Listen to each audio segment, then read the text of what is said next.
कांग्रेस के सांसद शशि थरूर के नेतृत्व में जो डेलीगेशन यूएस में गया है उसने आज 9/11 स्मारक पर श्रद्धांजलि अर्पित की। श्रद्धांजलि अर्पित करने के बाद में शशि थरूर की प्रतिक्रिया आई। उन्होंने कहा, यह निश्चित रूप से हमारे लिए एक बहुत ही मार्मिक क्षण है, लेकिन इसका उद्देश्य एक बहुत ही मजबूत संदेश देना भी था कि हम यहाँ एक ऐसे शहर में हैं जो उस क्रूर आतंकवादी हमले के निशान अभी भी झेल रहा है। उन्होंने कहा कि हम एक साथ ये याद दिलाने के लिए आए हैं कि ये एक साझा समस्या है, लेकिन साथ ही हम पीड़ितों के साथ एकजुटता की भावना से भी आए हैं, जिनमें भारतीय भी शामिल हैं। आतंकवाद एक वैश्विक समस्या है, हमें इससे एकजुट होकर लड़ना होगा। वहीं आगे कांग्रेस सांसद शशि थरूर ने कहा कि हमारा लक्ष्य उन सभी देशों में जनता और राजनीतिक विचारों के विभिन्न वर्गों से बात करना है जहां हम जा रहे हैं। हम हाल की घटनाओं के बारे में बात करेंगे जो दुनिया भर में कई लोगों को परेशान कर रही है। उन्होंने कहा कि भारत पाकिस्तान की सीमा पर आज काफी हद तक शांति है, लेकिन मूल समस्या बनी हुई है, इसलिए ये हमारे लिए एक अवसर है। हम हर देश में होंगे, कार्यपालिका के सदस्यों से मिलेंगे, विधायिका के सदस्यों से मुलाकात होगी, प्रभावशाली विदेश नीति विशेषज्ञों से भी हम मिलेंगे और साथ ही इन सभी जगहों पर जनता से भी बातचीत हम जरूर करेंगे। पहलगाम आतंकवादी हमले पर बात करते हुए कहा कि कुछ लोगों ने तय किया कि वे जम्मू कश्मीर में सामान्यीकरण की प्रक्रिया पर हमला करना चाहते हैं, साथ ही कश्मीर के लोगों की समृद्धि को भी ये रोकना चाहते हैं। यानी ये सिर्फ किसी व्यक्ति द्वारा बम से लोगों पर किया गया गोलियां चलाने का कोई आतंकवादी हमला नहीं था। ये लोगों का एक समूह था जो अपने सामने लोगों की धर्म की पहचान कर रहा था और उसी आधार पर उनकी हत्या हो रही थी। इसका मकसद भारत में प्रतिक्रिया को भड़काना था, क्योंकि पीड़ित मुख्य रूप से हिंदू ही थे। अमेरिका में शशि थरूर ने किस प्रकार से तेवर दिखाए, 9/11 स्मारकों पर 9/11 का जो स्मारक है वहाँ पर श्रद्धांजलि अर्पित करने के बाद क्या क्या उन्होंने कहा, उन्होंने बहुत स्पष्ट कर दिया है कि आतंक से मिलकर हमें लड़ना है। वैश्विक एकजुटता बहुत आवश्यक है, क्योंकि उसी से समाधान होगा। It was obviously a very moving moment for us, but it was also meant to send a very strong message that we are here in a city which is bearing still the scars of that savage terrorist attack, in the wake of yet another terrorist attack in our own country. Unlike the US, I'm afraid we've had to endure a very much larger number of terrorist attacks in India.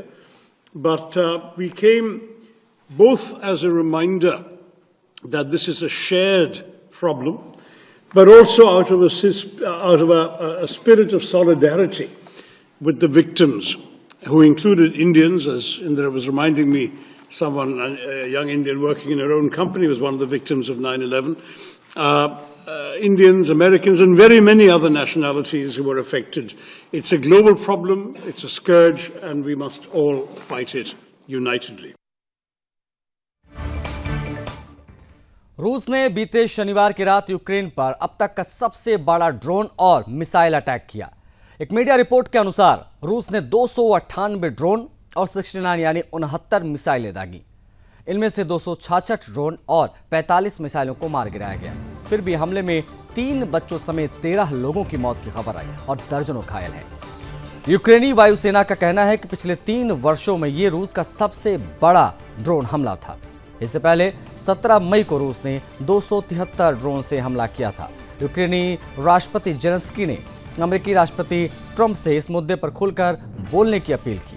उन्होंने Telegram पर लिखा कि America और दुनिया की चुप्पी Putin को आतंक फैलाने की ताकत दे रही है। यह हमला ऐसे समय में हुआ है जब रूस और यूक्रेन के बीच में 1,000 कैदियों की अदला बदली की प्रक्रिया जारी है, जिसे युद्ध के दौरान अब तक सबसे बड़ी मानवता की पहल माना जा रहा है। ऐसे में इस हमले से शांति की उम्मीदों को बड़ा झटका लगा है। रूस और यूक्रेन के बीच जारी भीषण युद्ध के बीच दोनों देशों ने 24 मई को 307 कैदियों की अदला बदली की। इसके बाद आज फिर से 300 कैदियों की रिहाई की जा रही है। अब तक की ये सबसे बड़ी कैदी अदला बदली मानी जा रही है, जो 3 दिन तक चलने वाली प्रक्रिया का हिस्सा है। इससे पहले 23 को भी दोनों देशों ने 390 और 390 कैदियों को रिहा किया था। यानी कुल मिलाकर 3 दिनों में 1,000 कैदी एक दूसरे को लौटाए जा रहे हैं। विशेष बात यह है कि यह आदान प्रदान ऐसे समय में हो रहा है जब युद्ध तीसरे वर्ष में प्रवेश कर चुका है और दोनों देशों के बीच में तनाव कम होने के कोई स्पष्ट संकेत दिख नहीं रहे हैं। अमेरिका के राष्ट्रपति ट्रंप ने इस कैदी अदला बदली पर प्रतिक्रिया दी और प्रतिक्रिया देते हुए कहा कि यह पहल मॉस्को और कीव के बीच में शांति समझौतों की कोशिशों में नया चरण शुरू कर सकती है। 16 मई इस्तांबुल में रूस यूक्रेन के बीच में 4 मुद्दों पर बातचीत हुई। उसमें एक कैदियों की अदला बदली पर सहमति बनी थी। 1000 कैदी रिहा होंगे, बातें कही गई थी। सीज फायर पर मतभेद भी हुआ। रूस ने इलाके से पीछे हटने की शर्त भी रखी। शांति समझौते पर बातचीत जारी है। अगली बैठक की तारीख जो है वो अभी तय नहीं हुई है। यूक्रेन की संप्रभुता वर्सेस रूस की नियंत्रण की जिद पर यह गतिरोध है। रूस यूक्रेन युद्ध कैसे शुरू हुआ, कहां पहुंचा और अब क्या क्या उम्मीदें हैं, वो भी हम आपको ग्राफिक्स के माध्यम से बता रहे हैं। फरवरी 2022 रूस यूक्रेन के बीच में युद्ध की शुरुआत उस समय हुई जब पुतिन ने यूक्रेन के सैन्य हमले का जवाब देना शुरू किया और ऐलान बाकायदा किया गया कि सैन्य हमला शुरू करने हम जा रहे हैं। इसके तुरंत बाद रूसी टैंक यूक्रेनी सीमा में घुसने लगे। फरवरी 2025 में 3 साल बीतने के बाद अमेरिका में सत्ता परिवर्तन हुआ। ट्रंप दोबारा राष्ट्रपति बने और राष्ट्रपति बनने के तुरंत बाद उन्होंने पुतिन से फोन पर 90 मिनट तक बात की। सऊदी अरब में रूस अमेरिका के बीच हाई लेवल मीटिंग हुई जिसमें यूक्रेन को शामिल नहीं किया गया। मई 2025 में युद्ध के 3 साल बाद अब शांति की संभावनाएं बनती दिखाई दी हैं। अमेरिकी राष्ट्रपति ट्रंप की पहल के बाद रूस और यूक्रेन के बीच शांति वार्ता तेज हुई है। हाल ही के दिनों में 1000 कैदियों की अदला बदली के जरिए दोनों देशों के बीच में कुछ सकारात्मक कदम उठाए गए। हालांकि क्षेत्रीय नियंत्रण, सुरक्षा गारंटी और यूक्रेन की संप्रभुता जैसे मुद्दों पर अभी भी दोनों देशों के रुख में भारी मतभेद है। रूस चाहता है कि यूक्रेन दोनेत्स्क, लुहांस्क, ज़ैपोरिज़िया और खेर्सोन जैसे क्षेत्रों में पूरी तरीके से पीछे हट जाए, जबकि यूक्रेन इन मांगों को खारिज कर रहा है। कैदियों की अदला बदली के बीच में ये बड़ा ड्रोन अटैक जो है वो रूस ने यूक्रेन पर किया। वैसे में संभावनाएं जो थीं शांति की, सीज फायर की, उसके संकेत मिलने लगभग बंद हो गए। पहलगाम आतंकी हमले के बाद भारत और पाकिस्तान के बीच में तनाव ज्यादा बढ़ चुका है। भारत पाकिस्तान का असली चेहरा यूएन के सामने लेकर आया। आपको बता दें कि भारत ने सिंधु जल संधि पर पाकिस्तान की गलत सूचना को लेकर आलोचना की। भारत सरकार ने पहलगाम में हुए आतंकवादी हमले के बाद इसे स्थगित कर दिया था। संयुक्त राष्ट्र में पाकिस्तानी प्रतिनिधि ने सिंधु जल समझौते के मुद्दे पर बात करते हुए कहा कि पानी जीवन है, युद्ध का हथियार नहीं है। जिस पर प्रतिक्रिया देते हुए भारत के स्थायी प्रतिनिधि और राजदूत पार्थेनी हरीश ने कहा कि ये संधि तब तक स्थगित रहेगी जब तक पाकिस्तान आतंकवाद को अपनी गोद में पालना बंद नहीं कर देता। यूएन के सामने कुछ बातें रखकर हरीश ने पाकिस्तान को बेनकाब किया। हरीश ने कहा कि भारत ने ये सिंधु जल संधि सद्भावना पूर्वक और मित्रता के लिए की थी, लेकिन पाकिस्तान की तरफ से पिछले 65 वर्षों में एक भी बार मित्रता नहीं दिखाई। पाकिस्तान ने इन वर्षों में भारत पर हजारों बार आतंकवादी हमले किए। इन हमलों में भारत के लगभग 20,000 आम नागरिक मारे जा चुके हैं।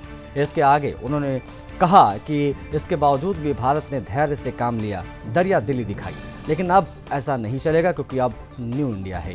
किसी भी तरह के आतंकवाद को हम स्वीकार नहीं करेंगे। यूएन में पाकिस्तान की भारत ने किस प्रकार से कलई खोली, यूएन के सामने पाकिस्तान किस प्रकार से बेनकाब हुआ, ये इस खबर के माध्यम से हमने आपको बताया। नया भारत आतंकवाद को नहीं करेगा स्वीकार, ये चीजें बहुत स्पष्ट यूएन में भी भारत ने कह दी है।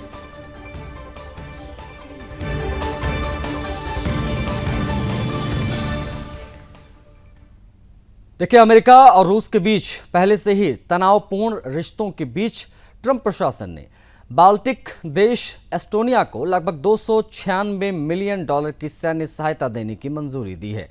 इस डील के तहत एस्टोनिया को उन्नत जेवलिन मिसाइल सिस्टम और लॉन्च यूनिट्स मिलेंगे, जो न केवल उनकी रक्षा क्षमता को बढ़ाएगा बल्कि नाटो की संयुक्त युद्ध तैयारी में भी मजबूती प्रदान करेगा।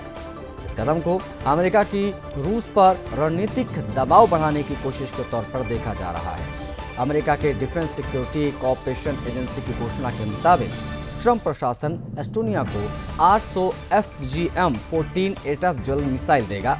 इनमें से 8 टेस्टिंग के लिए होंगी। इस डील में मिसाइलों के अलावा प्रशिक्षण सामग्री, spare parts, simulation rounds, cooling units और तकनीकी सहयोग शामिल है। हाल के वर्षों में एस्टोनिया ने रूसी साइबर हमले और सैन्य गतिविधियों को लेकर चिंता जताई है। ऐसे में अमेरिका द्वारा उसकी सैन्य ताकत बढ़ाने की ये पहल रूस के लिए एक चेतावनी मानी जा रही है।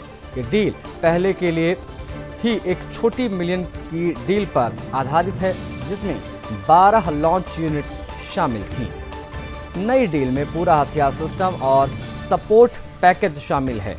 पुतिन के दुश्मनों पर ट्रंप किस प्रकार से मेहरबान है वो आप देख सकते हैं। नाटो की ताकत को किस प्रकार से नया बल देने की कोशिश है, क्योंकि एक बड़ा समझौता यहाँ पर हुआ है मिसाइलों का।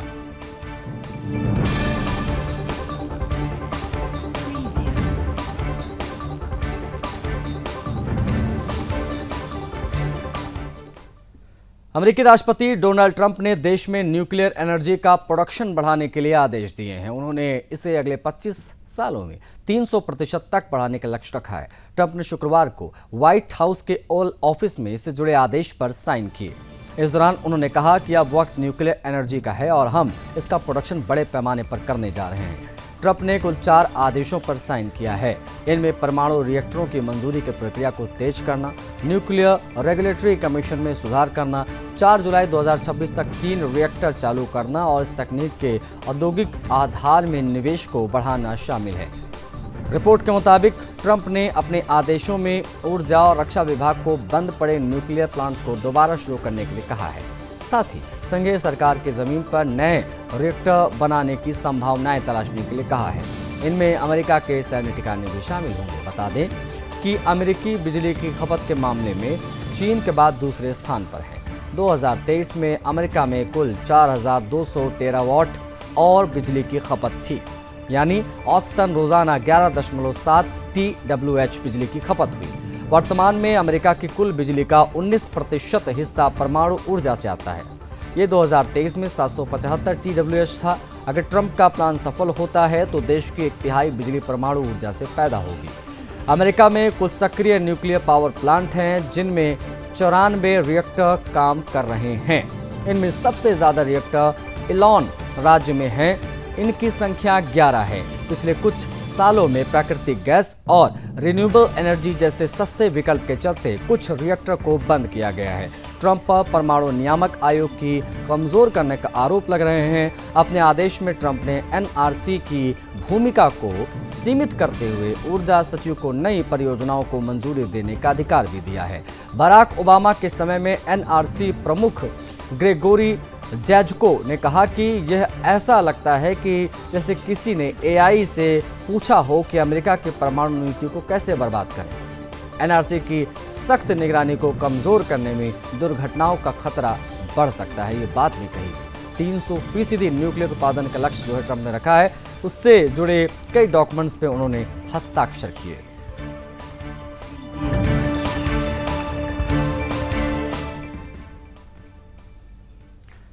बांग्लादेश की राजनीति में जारी अस्थिरता और अटकलों के बीच फाइनल फैसला आ गया है।